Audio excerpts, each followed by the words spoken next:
स्वागत है दोस्तों एक बार फिर से आप सभी का ओपीएस न्यूज पर। जी हाँ दोस्तों, जानते हैं कोरोना वायरस से जुड़ी देश और दुनिया के क्या है कुछ अपडेट। ताजा ब्रेकिंग न्यूज हेडलाइन से देश और दुनिया की दोस्तों बहुत ही बड़ी खबरें निकल कर आ रही है, जहां पर आपको बता दें कि भारत में कोरोना वायरस के लगातार छठे दिन 9,500 से ज्यादा पॉजिटिव मामलों की संख्या बढ़ी है। और साथ ही दोस्तों सबसे बुरी खबर यह है कि भारत में अब तक 2,76,000 से ज्यादा कोरोना के पॉजिटिव मरीज पाए गए हैं। और इसी के साथ दोस्तों कोरोना के इलाज को लेकर बड़ी खुश खबर यह है कि आयुष्मान भारत के हेल्थ बीमा का फायदा अब प्रवासी मजदूरों को भी मिलेगा। जिन्होंने दोस्तों ये कार्ड नहीं बनवा रखा है उन लोगों के लिए बहुत ही बड़ी खबर निकल कर आ रही है। और साथ ही कोरोना वायरस को लेकर कि ये कितनी देर तक जिंदा रह सकता है। अगर कोई पॉजिटिव व्यक्ति है जिसके साथ आप खड़े हैं, उसको अगर खांसी आती है, छींक आती है, तो आपके ऊपर उसका असर कितना रह सकता है, इसको लेकर एक ताजा और नई स्टडी जो है दोस्तों वैज्ञानिकों के सामने आई है। और साथ ही चूहों के बाद अब मंदिरों में कोरोना वायरस की ताकत का पता लगाया जाएगा, उसके बारे में भी बड़ी खबर है। अच्छा, वहीं दोस्तों देश के लिए एक बुरी खबर जो निकल कर आ रही है, जिसके अंतर्गत आपको बता दें कि कोरोना वायरस के संक्रमण के मद्देनजर डीएमके के विधायक की मौत हो चुकी है। जी हाँ दोस्तों, 62 साल के जो विधायक महोदय है ना, उन्हें एक बड़े नेताओं में गिना जाता था।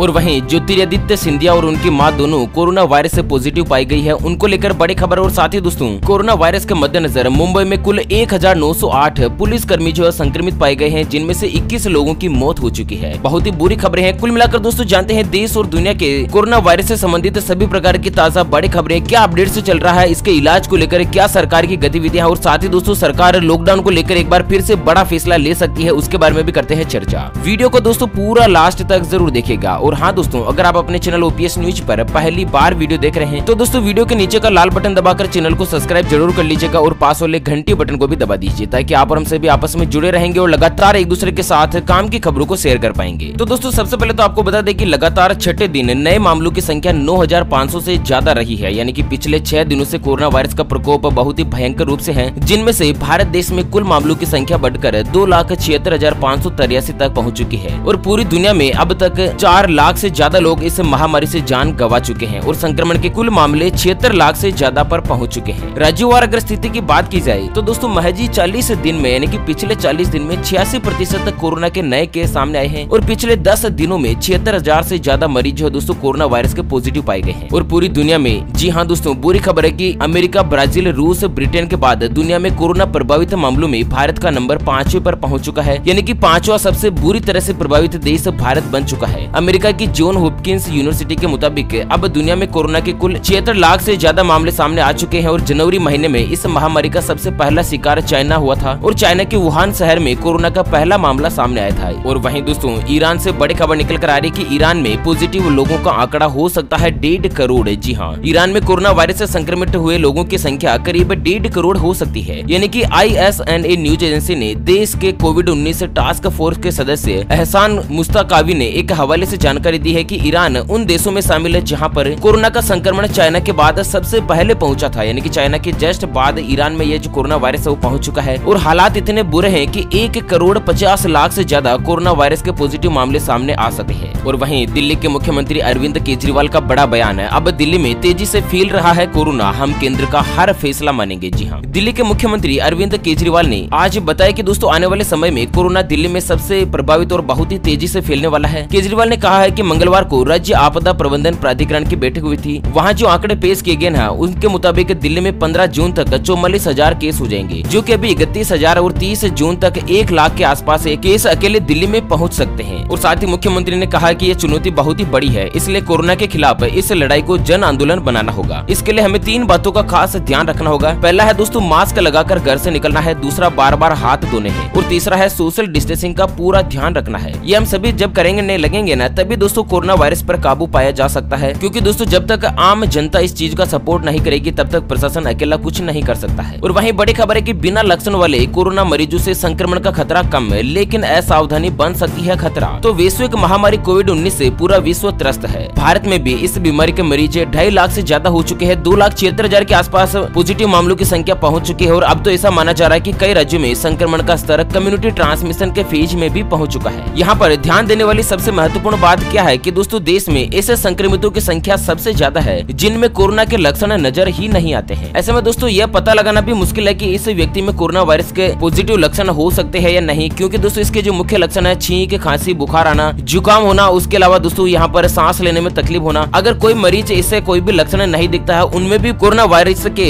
पॉजिटिव केस सामने हो सकते हैं। और वहीं विश्व स्वास्थ्य स्वास्थ्य संगठन ने भी इस बात को मान लिया है कि कोरोना संक्रमित जिसमें से लक्षण नहीं दिखते हैं ना, वे किस हद तक कोरोना वायरस का प्रसार कर सकते हैं। जी हाँ दोस्तों, वहीं बुरी खबर है कि कोरोना वायरस संक्रमण से डीएमके विधायक की मौत हो चुकी है, जहां पर तमिलनाडु की प्रमुख विपक्षी पार्टी डीएमके के विधायक जे अनबड़गन की कोरोना वायरस के संक्रमण के चलते मौत हुई है। उन्हें सांस लेने की तकलीफ की शिकायत के बाद चेन्नई के अस्पताल में भर्ती करवाया गया था और बीते 3 जून से वे वेंटिलेटर पर थे और खबरों के मुताबिक आज सुबह उनकी हालत बिगड़ गई है और डॉक्टरों की तमाम कोशिशों के बावजूद डीएमके विधायक को बचाया नहीं जा सका है। और यहाँ पर दोस्तों पूरे देश में पहला मामला है जहाँ पर कोरोना वायरस के संक्रमण के चलते किसी जन प्रतिनिधि की मौत हुई हो। और वहीं दोस्तों बड़ी खबर निकल कर आ रही है कि राजस्थान से सभी सीमाएं सील हो चुकी है। सरकार ने जारी की है एक नई गाइडलाइन से, जहां पर लॉकडाउन में ढील के बावजूद भारत में कोरोना वायरस के बढ़ते मामले देखे जा रहे हैं और देश में कोरोना वायरस के पॉजिटिव मरीजों की संख्या 2,76,000 को पार कर गई है। लेकिन राहत देने वाली खबर यह भी है कि दोस्तों देश में कोरोना के एक्टिव मामलों से ज्यादा संख्या स्वस्थ हो चुके लोगों की है। स्वास्थ्य मंत्रालय के द्वारा जारी किए गए आंकड़ों के मुताबिक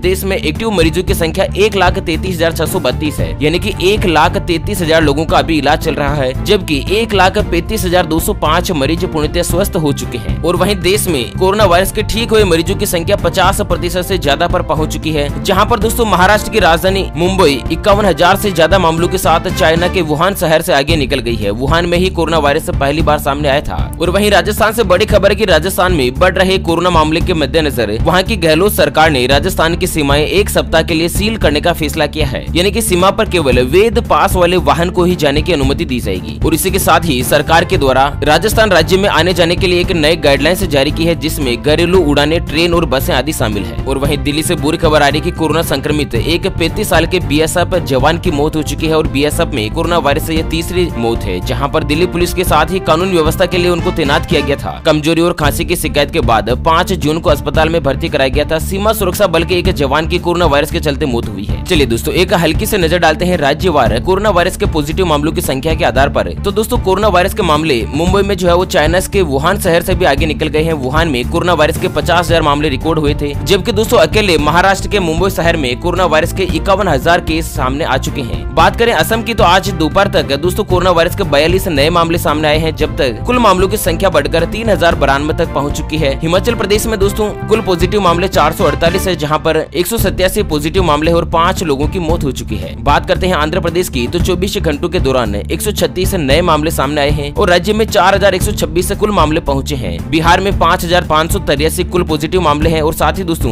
कुल 1,908 मुंबई में पुलिसकर्मी कोरोना वायरस के पॉजिटिव आए हैं। इनमें से 905 तो ठीक हो चुके हैं और 21 लोगों की मौत हुई है। राज्य रिजर्व पुलिस बल के 82 पुलिसकर्मी भी कोरोना वायरस के पॉजिटिव पाए गए हैं। और वहीं दिल्ली के मुख्यमंत्री अरविंद केजरीवाल को भी कोरोना वायरस के शंका के आधार पर उनका टेस्ट लिया गया। तो दोस्तों उन्होंने क्या कहा कि मेरा कोरोना टेस्ट नेगेटिव आई है। जिन लोगों ने मेरे लिए दुआएं की उन सभी का शुक्रिया। और अभी भी की बहुत ही बड़ी खबर निकल कर आ रही है कि भारतीय जनता पार्टी के नेता ज्योतिरादित्य सिंधिया और उनकी मां कोरोना के इलाज के लिए अस्पताल में हुए भर्ती। जी हाँ दोस्तों, भारतीय जनता पार्टी के दिग्गज नेता ज्योतिरादित्य सिंधिया की तबीयत खराब हो गई है। उन्हें दिल्ली के साकेत अस्पताल में भर्ती करवाया गया है। अस्पताल सूत्रों के मुताबिक ज्योतिरादित्य सिंधिया कोरोना वायरस के संक्रमण के इलाज को लेकर अस्पताल में भर्ती हुए हैं। और जानकारी के मुताबिक सिंधिया और उनकी मां माधवी राजे सिंधिया कोरोना पॉजिटिव है और पिछले 4 दिनों से साकेत स्थित मैक्स हॉस्पिटल में इलाज के लिए भर्ती है। बताया जा रहा है कि ज्योतिरादित्य सिंधिया में कोरोना के लक्षण दिखे थे, जबकि उनकी मां में कोविड-19 इंफेक्शन के कोई भी लक्षण नहीं दिखे थे। फिर भी दोस्तों उनको पॉजिटिव पाया गया है और साथ ही उनका इलाज किया जा रहा है हॉस्पिटल में। दोस्तों दुआ करता हूँ कि बहुत ही जल्द से जल्द वो ठीक हो जाए और स्वस्थ होकर अपने घर पर लौट जाए। और वहीं बड़ी खबर है कि कोरोना वायरस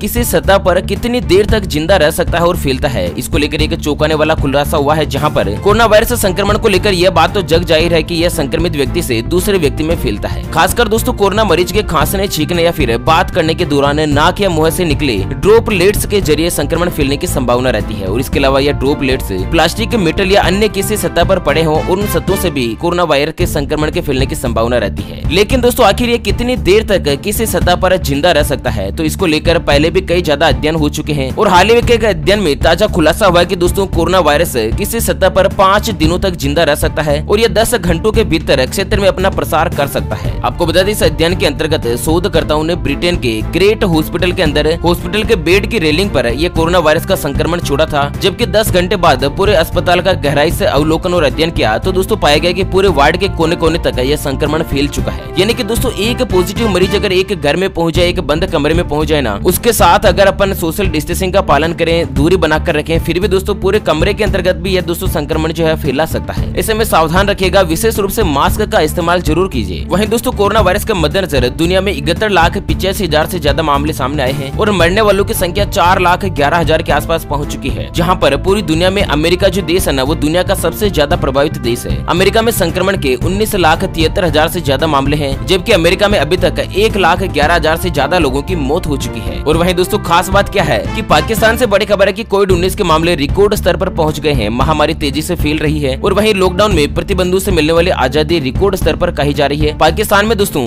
लोगों के बीच उपयुक्त फासला बनाए रखने के लिए बड़े सुपर बाजार और दवा की दुकानों के बाहर खींची गई लाइनें काफी हद तक मिट चुकी है। दुकानों पर ज्यादा भीड़ जमा न हो, इसका ध्यान रखने के लिए खड़े किए गए सिक्योरिटी गार्ड कहीं पर भी नजर न आते हैं। और इसके अलावा दोस्तों अभी लोगों की लापरवाही ज्यादा देखने को मिल रही है। ऐसे में दोस्तों आप खुद और स्वयं यहाँ पर अपने और अपने परिवार की रक्षा कर सकते हैं। विशेष रूप से मास्क का इस्तेमाल कीजिएगा और दोस्तों अपने घर से बाहर निकले या घर से वापस घर आए ना बाहर से, तो दोस्तों अपने हाथों को साबुन से जरूर धोएं। अगर सैनिटाइजर का इस्तेमाल करें तो बहुत ही अच्छा है। ओके फ्रेंड्स, इसी के साथ आज देश और दुनिया से कोरोना वायरस से जुड़े अपडेट वीडियो को फिलहाल देते हैं विराम। फिर मिलेंगे एक और नई और काम की खबर के साथ। तब तक के लिए बने रहेगा आपके अपने चैनल ओपीएस न्यूज पर। Thank you, take care, good bye, जय हिंद, जय भारत।